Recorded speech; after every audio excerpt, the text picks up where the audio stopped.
So we got interrupted on Saturday last, guys, but this Saturday we're back in your classroom finishing off the first aid response course. But just because we didn't get a chance to do some of the activities last Saturday, to just make this Saturday go smoothly and as quickly as I could do it, showing you some things to practice at home.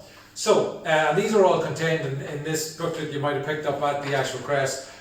There's two guidance documents. One is hemorrhage control and the other is musculoskeletal injuries. Let me just double check that again. Yeah, musculoskeletal injuries. They're the two guidelines to work off. So ultimately, you're going to need someone to practice on. Practice on someone at home, or indeed, obviously, if there's a child that would be relevant to work practices. If you can grab someone and practice on them, that would be great. You're going to just need the bandage and the triangular bandage, or the dressing and the triangular bandage that we sent out to the creche. So, what I first want you to practice is if a child cuts themselves. So let's say, Felix, you stand up there if you wouldn't mind. Let's say Felix cut his hand, ultimately, alright? So, what I want you to practice is going through the process. The first bit is, Felix has cut his hand, you want to position him. Remember our peeps. Position him sitting down. So sit down there, Felix. Good boy. Then E and E stands for elevate. So let's say he's cut this hand. Felix, can you hold this hand up? Pretend you've cut that hand. Hold that up in the sky like that. The other E stands for examine. You're going to need to examine it to see how big it is, how big a dressing it is that you're going to need, or whether there's anything else you need to do. So examine it, or indeed you might need to cut clothes off. And after that, once you've decided, okay, here's what I can do with this, and I need a dressing or a bandage to put in this, you're going to go back to your first aid kit, find your gloves first and foremost. And I don't need you to find your actual gloves, but I just want you to keep these things going through your head when you're practicing to do the routine like that, because that's important. It's not just about wrapping someone up, it's about your routine as well. Get your dressing, expand it out, open it up, expand it out, and then put it on the person's hand wherever it's cut and apply pressure to that. So we got interrupted there at the last one, but let's continue on. So get your bandage, put it onto the place that the wound is, keep pressure on that for you. So I want you to press down on this here. Will you take your hand, push down on that please. That's it, keep pressure on that. So we can get the person to keep pressure on it, but we'll wrap it up to add more pressure to it. So it doesn't have to be too neat, but we just want to make sure is that we're getting pressure or applying pressure to the wound. So we wrap it up. And wrap it up, and wrap it up, and more or less just how tight is that? Is that comfortable? We want to apply pressure but not too tight to the person's hand either, so that they find it painful. You can check that with circulation checks in their fingers to make sure they're not going purple or blue, and pinching them and circulation should return quickly.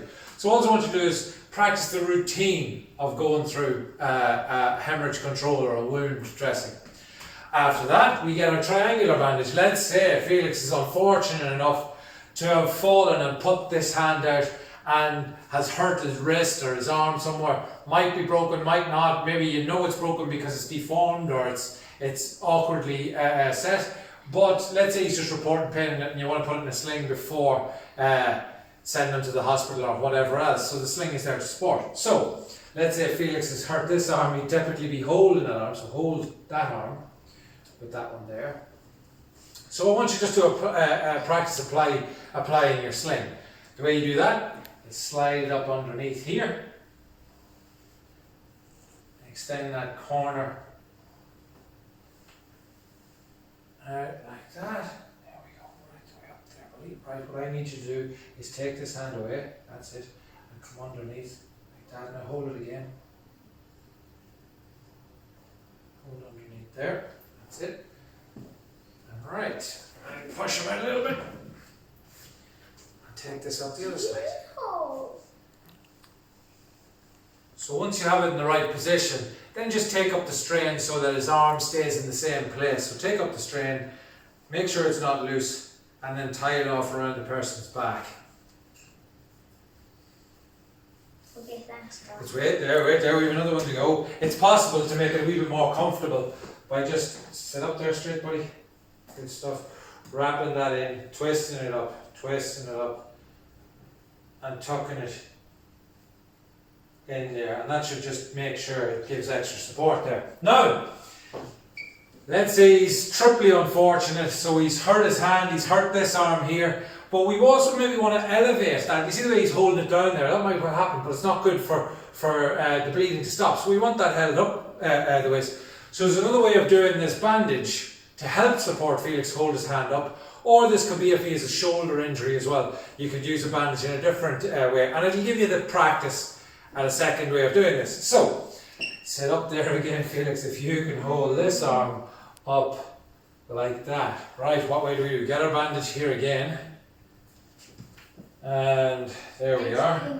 So put it over here.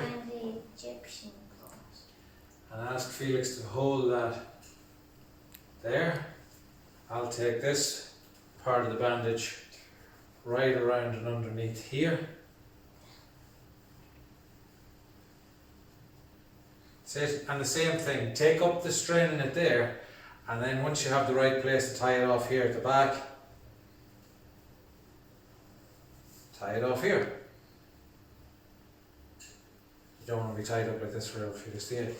And that just helps keep his hand up the waist. The test of all of this is ultimately at the end, if Felix, you can stand up out of that chair there, and both his arms are staying in a stable position, one up high and one stable like that there. That ultimately keeps this hand elevated and keeps this wrist stable so that it doesn't cause any more damage. That's it. It's just a simple case of rehearse that several times, because what I want to be able to get into the scenarios where you find it very easy to apply either of these bandages, and that will make Saturday go like a breeze when we get to there. Right, that's it. See you Saturday.